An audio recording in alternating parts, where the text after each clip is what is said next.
Bom, pessoal, então tá aí, né, a AP desse bimestre. Na verdade, é referente ao segundo, né, mas estamos aplicando no terceiro.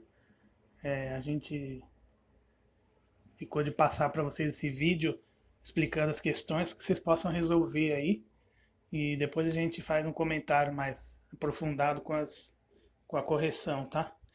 Então vamos lá. Daí vocês colocam aqui no gabarito as respostas, tá? Então a primeira questão, a questão 1 e 2 são referentes a esse texto aí, ó. Dicas de cuidados para os pets no inverno, tá? Dicas para que você possa cuidar do seu animal de estimação, né? No período do inverno. Questão 1. O termo grifado, que dá a ideia de contraste, ou seja, uma oposição entre duas ideias. Qual será? Esse ou, é o como, é o mas ou é o se? Qual dá a ideia de oposição entre ideias? Contraste entre duas ideias. Questão 2. Uma das dicas para manter seu pet no inverno é. Tá aí tá no texto, né? Para a gente reconhecer uma informação que está no texto, uma informação explícita no texto. Tá? Então ele fala aí claramente um dos cuidados daí básicos, né? Para o seu animal no inverno. Questões 3 e 4 a respeito desse texto aqui do coronavírus, né? É uma notícia que saiu no site da saúde, do Ministério da Saúde do governo, tá? Foi no dia 2 de março. Então, até aquele momento, apenas 2 casos estavam confirmados, né? Hoje já são milhões, né? Questão 3. Nesse trecho aí, tiveram passagem pela Alemanha, Austrália, Emirados Árabes, tal. Por que que ele usou vírgulas entre esses nomes todos, né? Você percebe que todos esses nomes aí que ele está enumerando estão separados por vírgulas. Por que ele usou isso? Qual é uma das funções da vírgula? Eu escrevo um texto, coloco lá, comprei no mercado várias frutas, 2 pontos. Maçã, vírgula, laranja, vírgula, banana. Por que eu uso vírgula entre essas palavras? Né? Então aqui está enumerando uma série de países. Tá? Qual foi a razão dele usar vírgula aí? 4. No texto desse dia 2 de março, qual é o argumento que ele usa para defender a tese de que não havia elementos que indicassem a circulação do coronavírus no Brasil?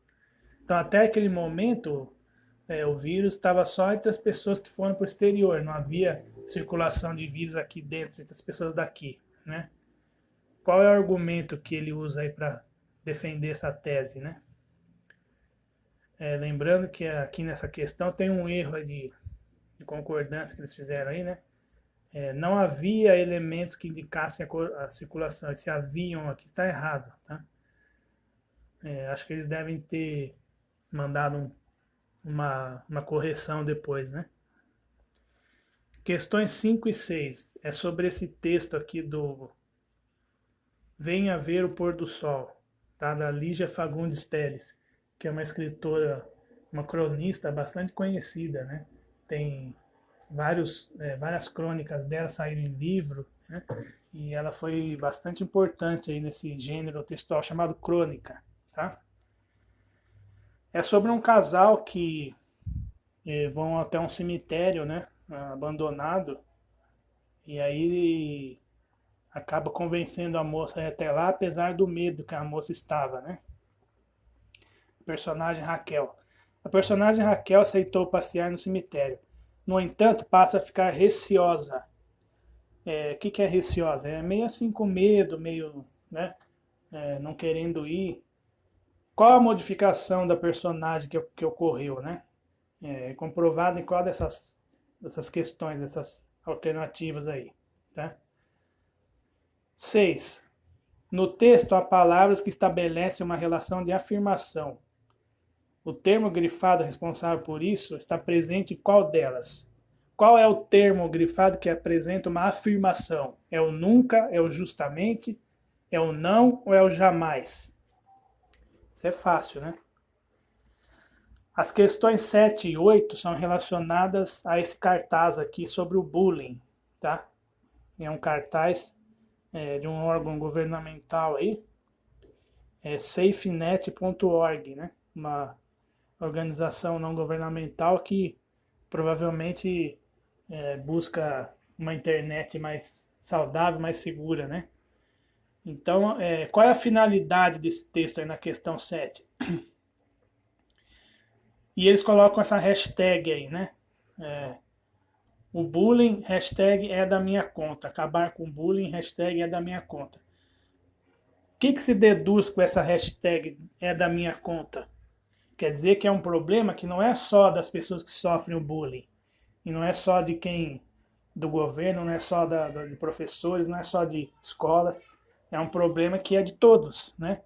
Qual a alternativa que melhor explica essa hashtag aí, né? As questões 9 e 10 são sobre essa fábula aí, o cão e a sombra. É uma fábula do Esopo, né?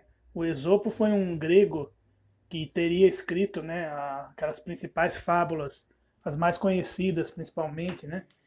E são textos bem antigos que depois foram reescritos, né, por vários outros autores, inclusive Monteiro Lobato, né, que é um autor brasileiro, reescreveu várias fábulas desse Esopo aí, né?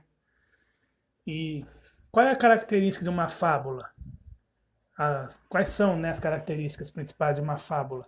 É um texto que tem animais, né? Esses animais falam e agem com características humanas. E no final do texto tem uma moral, né? Uma moral da história. Então aqui na questão 9, qual é a questão que ele vai fazer? Resumidamente, essa fábula diz sobre um cachorro que estava com um pedaço de carne e aí ele foi até a beira de um rio, né? E aí ele viu que lá na água, né? Estava sua própria sombra refletida ali. Só que ele achou que aquela outra sombra, né? Era outro cachorro com outro pedaço de carne. E aí ele acaba indo até a água para pegar esse suposto outro pedaço de carne e, obviamente, acaba perdendo, né? Essa carne que ele estava na boca na água. Então, por que aconteceu isso, né? Ele perdeu o seu pedaço de carne por quê? Porque ele foi descuidado, ganancioso, tolo ou ambicioso. Tá? Qual desses trechos aí possui uma marca de afirmação? Claro, própria, durante ou também? Questão 11. É uma reclamação de um cliente aqui no site, Reclame Aqui, né? Que ele não está conseguindo cancelar a sua assinatura de TV, né? A sua reclamação foi recebida, né? Na questão 11. O uso da voz passiva. O que é a voz passiva? A voz passiva é quando o sujeito ele sofre a ação, né? Por exemplo, o carro foi lavado ontem. No caso, o carro é o sujeito paciente, ele sofre a ação de ser lavado, né? Então nós temos uma voz passiva. O carro foi lavado. Sua reclamação foi recebida. É voz passiva. Se eu disser assim, eu fiz uma reclamação, é voz ativa, porque eu estou fazendo a ação de reclamar. Se eu disser eu lavei o carro, o sujeito eu está cumprindo a ação de lavar. Então é o sujeito agente, né? E o sujeito paciente é o sujeito que sofre a ação. Por isso temos a voz passiva. Por que ele usou a voz passiva aí? Porque ele quer dar ênfase ao quê, né? Quando a gente diz o carro foi lavado ontem, interessa quem lavou? Não interessa quem lavou, interessa que foi o carro que foi lavado, né? Que a ação de lavar o carro foi feita por. O carro foi lavado e sofreu essa ação de ser lavado. Não interessa quem fez, né? Então a importância do carro ser lavado é maior do que quem fez essa ação, né? Questões 12 e 13. Fala sobre ciclones subtropicais no Atlântico Sul, tá?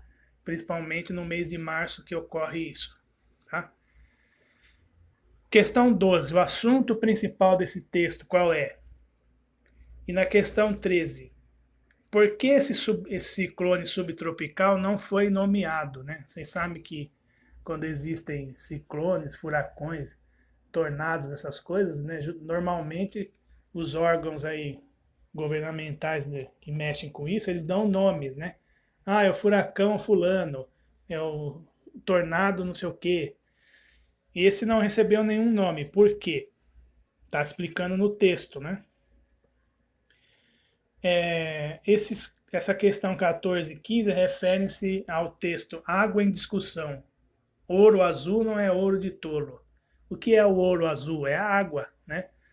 Além do petróleo e de outras riquezas naturais, o Brasil também tem uma grande riqueza que é a água, principalmente na bacia amazônica, né? Pantanal, e na nossa região aqui do Sudeste tem o aquífero, né? O aquífero é onde fica embaixo da terra um grande lençol de água subterrâneo que abastece inclusive várias cidades aí do interior do Brasil e aqui em São Paulo também, Ribeirão Preto principalmente, né? Então a água é vista como uma grande riqueza, tá? Hoje dos países. Questão 14. Como principal meio de compartilhar a água, o autor defende a tese de que a transferência virtual de água. Para isso, ele utiliza qual argumento? O que é transferência virtual de água? Quando a água se transfere de um lugar para outro. Não necessariamente a água em si caminhando de um lugar para outro, mas através de outros meios. Né? 15. E nações dependentes de importação para limitação estão em forte desvantagem na geopolítica. O que essa palavra forte, que sentido que ela produz, né? Questão 16, é relativo a esse texto aí, ó. Salão do Automóvel de São Paulo é adiado para 2021. Evento aconteceria em novembro deste ano. Decisão foi tomada após desistência de mais de uma dúzia de marcas. Nova data para o próximo ano ainda não foi definida. Provavelmente por causa da pandemia, né? 16. No texto, a indecisão foi tomada, a voz passiva. Ó, novamente, a questão da voz passiva, né? A decisão foi tomada. Então, assim, quem tomou essa decisão? Não importa, né? O que importa saber é que houve uma decisão que foi tomada, não importa por quem. Então, a ênfase do texto é na decisão que foi tomada, não quem fez isso. Né? Então é isso, gente. Vamos tentar fazer essa avaliação, tá? Na próxima semana aí a escola vai estar fechada, né? Não vamos ter atividades. E talvez na outra semana, então, já começando provavelmente o mês de setembro, a gente comece a recolher essas provas na escola. A escola vai dar uma data ainda. E aí a gente trabalha com a correção disso, que vai valer uma nota também para o bimestre, tá bom? Então, obrigado aí pela compreensão. O vídeo ficou um pouco extenso, mas como está no YouTube, você pode avançar algumas partes. Se você já entendeu a questão, você pode pular, entendeu? Tá certo? Então, obrigado, gente.